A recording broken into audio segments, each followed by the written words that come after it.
Hello everyone. In this video, we will learn how can we apply border within the Microsoft Excel and how to remove it and different types of border option. And if you are unsure to apply border within Microsoft Excel, stick around because you are going to get value from this video. Let's dive in.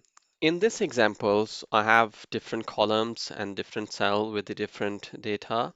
And if I want to apply the outside border, not within the cell, if I want to just apply the outer kind of layout on this data. So the shortcut key is Alt H B S and it will just apply the outside border. You can see now the outside border has been applied, but it didn't apply the border within the cells. Control Z to go back.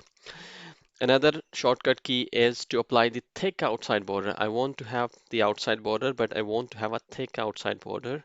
So the shortcut key is Alt H B T. And now you can see this is the thicker border as compared to last border. So the thicker border has been applied outside the cells. Control Z to go back and select these cells again. The next shortcut key is if I want to apply the bottom border, double border. So for example, on this last row, I want to apply the border at the bottom and but I want to apply double line border. So the shortcut key is Alt H B B. Now you can see at the bottom it has applied the double line bottom border.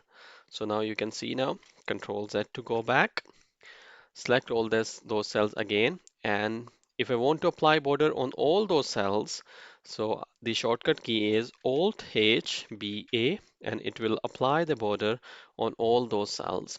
And if you want to remove the border from your data, just select the data from where you want to remove the border and press Alt H B N and it will remove that border from the selected cells. So this is how you can quickly apply and remove the border within Microsoft Excel. Let me know guys if this video is helpful. I'll see you guys in next video.